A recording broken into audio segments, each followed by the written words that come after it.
Hello बच्चों। तो पिछले वीडियो में हमने देखा था परिमेय संख्या जो है योग और गुणा के लिए साहचर्य नियम का पालन करती हैं। हमने ये भी देखा था परिमेय संख्या जो है व्यवकलन और विभाजन के लिए साहचर्य नियम का पालन नहीं करती। अब आज हम इस वीडियो में देखेंगे कि परिमेय संख्या के लिए योज्य तत्समक या एडिटिव आइडेंटिटी और योज्य प्रतिलोम एडिटिव इनवर्स क्या होते हैं। तो सबसे पहले मैं बात करूंगा पूर्णांक। आपको याद होना चाहिए पूर्णांक क्या होते हैं। 0, 1, 2, 3, 4, 5 अनंत तक, -1, -2, -3, -4 अनंत तक। फिर आपको परिमेय संख्या भी मालूम है पहले से P/Q रूप की होती हैं, जहाँ पे P और Q क्या पूर्णांक है। कहाँ से? इनमें से संख्या होती है P और Q का मान। लेकिन बटे में क्या नहीं होना चाहिए? शून्य नहीं होना चाहिए, इसलिए लिखा है Q बराबर नहीं 0। तो मैं बात करता हूँ उदाहरण के माध्यम से, आपको समझाता हूँ कि योज्य तत्समक क्या होता है। पहले मैं पूर्णांक लेके आपको समझाता हूँ। जैसे 2 में हमने 3 जोड़ा तो क्या मिला हमको? 5 मिला है। इसी प्रकार 2 में हमने 4 जोड़ा तो हमें क्या मिला? 6 मिला।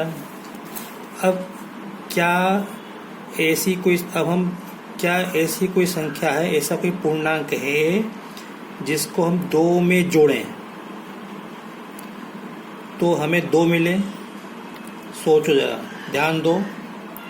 आपको पहले से जानते हो, ये तो अपने रिवीजन कर रहे हैं यहाँ पे। हाँ बिल्कुल सही, ये शून्य है।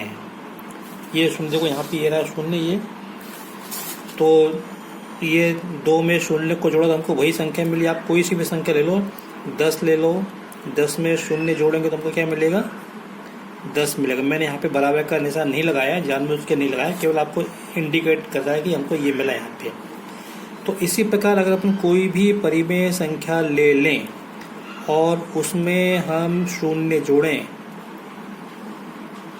तो अब चाहो तो शून्य को अपन 0/1, 0/3 कुछ भी लिख सकते हैं। तो यहाँ से अपन को क्या मिलेगा? ये 2/3 ही अपने को मिलेगा। हमारा मतलब ये कोई सी भी संख्या ले लो, -2/3 ले ली तो इसमें शून्य जोड़ेंगे तो वो क्या मिलेगा? -2/3। मैंने यहाँ पे बराबर का निशान नहीं लगाया, केवल एरो बनाया है केवल समझाने के लिए कि इसको जोड़ेंगे तो हमको ये चीज़ मिलेगी। तो ये बराबर है इसके, ठीक है। अब ऐसे अगर अपन 1 में शून्य जोड़ेंगे, 1/1 में तो हमको क्या मिलेगा? 1 मिलेगा। अब अगर 0 में शून्य जोड़ेंगे तो भी हमको क्या मिलेगा? 0 मिलेगा। तो इसके अंदर कहीं आपको कन्फ्यूजन नहीं होना चाहिए। तो मेरा कहने का मतलब ये है कि जब हमने कि 0 एक ऐसी परिमेय संख्या है, 0 एक ऐसा परिमेय संख्या है जिसको अपन किसी भी परिमेय संख्या में जोड़ें तो हमें वही परिमेय संख्या मिलेगी। सामान्य रूप से अगर मैं कोई ये परिमेय संख्या P/Q रूप की है और इसमें मैं 0 जोड़ूंगा, योग करूंगा तो क्या मिलेगा हमको? 0 ही मिलेगा। तो ये जो 0 आप देख रहे हैं, इस 0 को हम कहते हैं योज्य तत्समक एडिटिव आइडेंटिटी। तो 0 एक ऐसी परिमेय संख्या है जिसे किसी भी परिमेय संख्या में जोड़ने पर वही संख्या मिलती है। जैसे 2/3 + 0 को जोड़ा तो क्या मिला? 2/3। -3/2 में 0 जोड़ा तो क्या मिलेगा? -3/2। अब आगे हम बात करेंगे योज्य प्रतिलोम की। फिर से अपन एक पूर्णांक लेके चलते हैं उदाहरण के लिए। तो जैसे मैंने लिखा है यहाँ पे 2 लिया और 2 में मैंने -2 को प्लस किया, तो -2 को प्लस किया तो क्या मिलेगा? 0 मिलेगा, 0 मिलेगा। समझ ना? अब आप बोलोगे सर आपने 2 में -2 कैसे प्लस किया? इसको अगर अपन हल करेंगे तो 2 और प्लस -2 हो जाएगा और 2 में से 2 जाएंगे तो 0 बचेंगे, ठीक है ना। तो ये इस तरह से इसी प्रकार अगर मान लो मैंने यहाँ पे -3 लिया, इस -3 में मैंने 3 प्लस किया, -3 में 3 प्लस किया, तो मुझे क्या मिलेगा? 0 मिलेगा। ये तो आप ना पहले से ही जानते हैं कि ये प्लस माइनस की संख्या तो कैंसिल हो जाएंगी, तो 0 मिलेगा यहाँ पे। तो यहाँ पर जब ऐसी दो संख्याएं जिनका योग 0 आए तो उन्हें हम क्या कहते हैं? एक दूसरे का योज्य प्रतिलोम कहते हैं। तो 2 का योज्य प्रतिलोम क्या है? -2। -2 का योज्य प्रतिलोम क्या है? 2। इसी प्रकार यहाँ -3 का योज्य प्रतिलोम क्या है? 3। 3 का योज्य प्रतिलोम क्या है? -3। ऐसे ही हम कोई परिमेय संख्या लें 2/3 और इसमें अगर मैं -2/3 प्लस कर दूं, -2/3 प्लस कर दूं तो क्या मिलेगा मुझे? 0 मिलेगा। इसका मतलब क्या है? 2/3 का योज्य प्रतिलोम क्या है? -2/3 और -2/3 का योज्य प्रतिलोम क्या है? 2/3। हम इसको ऐसे भी लिख सकते हैं -2/3 प्लस 2/3, तो क्या मिलेगा? 0। तो इसको हम क्या पढ़ेंगे यहाँ पे? तो इसको हम क्या पढ़ते हैं? 2/3 का योज्य प्रतिलोम -2/3 और -2/3 का योज्य प्रतिलोम क्या होगा? 2/3। तो अब आपको समझ में आ गया होगा योज्य प्रतिलोम क्या होता है। अब अगर अपने को कोई संख्या दी, देखो अगर हमको आपको दी, किसी ने आपसे कहा 2/3 का योज्य प्रतिलोम निकालो, तो अब आपको दिख रहा है कि योज्य प्रतिलोम क्या होगा? -2/3। तो एक तो ये कि सीधे इसमें माइनस लगा दो, दूसरा ये कि इसमें अपन -1 का गुणा कर दो।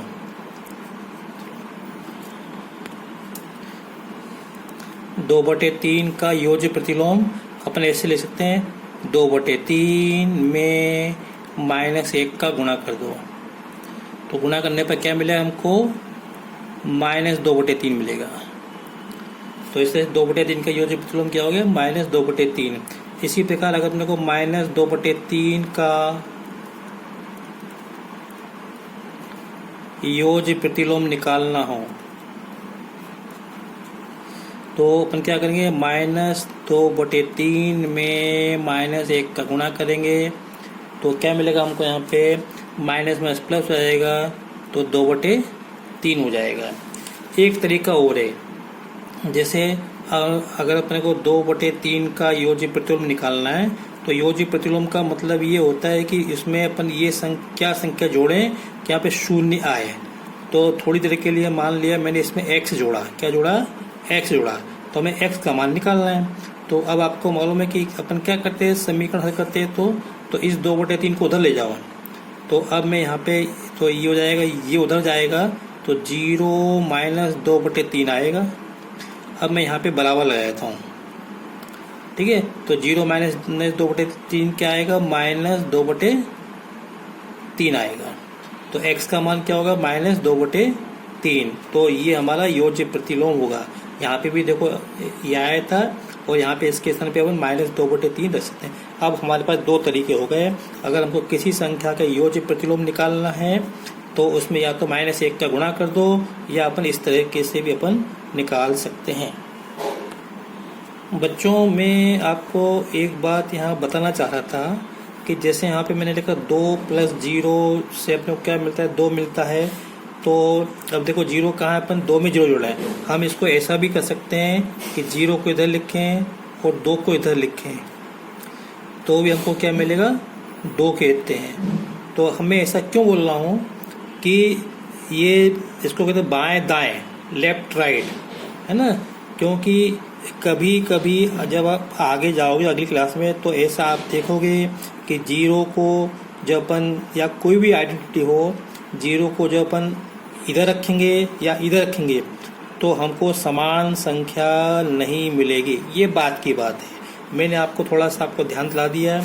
इसी प्रकार यहाँ पे ये जो लिखा है इसको अपन ऐसा भी लिख सकते हैं, 0 + 2/3, तो भी हमको क्या मिलेगा? 2/3 मिलेगा। अभी कोई दिक्कत नहीं, अभी तो अपन कहीं भी रखो, चाहे लेफ्ट में चाहे राइट में। तो अब आप यहाँ पे समझ गए होंगे कि योज्य प्रतिलोम क्या होता है। तो योज्य प्रतिलोम वह होता है, देखो परिमेय संख्या का योज्य प्रतिलोम, कोई परिमेय संख्या है ना, में उसका योज्य प्रतिलोम जोड़ने पर हमको शून्य प्राप्त होता है। तो अब आप देख सकते हैं मैंने यहाँ पे कुछ आपको समझाने के लिए लिखा है। 5/2 का योज्य प्रतिलोम क्या होगा? -5/2। 2/5 का योज्य प्रतिलोम क्या होगा? -2/5। 100/1 का योज्य प्रतिलोम क्या होगा? -100/1। अब मेरा मतलब ये है कि इसको अपन चाहे 100/1 लिखो या केवल 100 लिख दो तो कोई फर्क नहीं पड़ता यहाँ पे, ठीक है। इसी प्रकार इसको -100/1 लिखो या केवल 100 लिख दो। और P/Q का योज्य प्रतिलोम क्या होगा? -P/Q। P/1 का योज्य प्रतिलोम क्या होगा? -P/1। अब इसको अगर अपन केवल P लिख दें तो भी कोई फर्क नहीं पड़ेगा यहाँ पे। इसको -P/1 को -P लिख दें तो कोई फर्क नहीं पड़ेगा। इसको अपन क्या पढ़ेंगे? P का योज्य प्रतिलोम -P। इसी प्रकार यहाँ पे P का योज्य प्रतिलोम -P और 1 का योज्य प्रतिलोम -1 और 0 का योज्य प्रतिलोम -0। तो माइनस लगा दिया तो 0 के पहले चाहे माइनस लगाओ चाहे प्लस, 0 को अपन हमेशा ऐसे लिखते हैं यहाँ पे। तो 0 का योज्य प्रतिलोम 0 ही होगा यहाँ पे। और 1/P का योज्य प्रतिलोम -1/P। मैं समझता हूँ कि अब यहाँ पे आपको कोई दिक्कत नहीं आ रही है, आपको समझ में आ गया होगा। किसी संख्या का योज्य प्रतिलोम निकालना हो तो सीधे उसके चिन्ह बदल दो। इस वीडियो में इतना ही। अब अगले वीडियो में अपन बात करेंगे गुणात्मक प्रतिलोम की बात करेंगे, और ठीक है, और गुणात्मक प्रतिलोम और जो है मल्टीप्लिकेटिव आइडेंटिटी मतलब गुणात्मक, ठीक है, तत्समक देखते हैं। अगर आपको मेरा वीडियो पसंद आया हो तो इसे लाइक करें और शेयर करें। Thank you.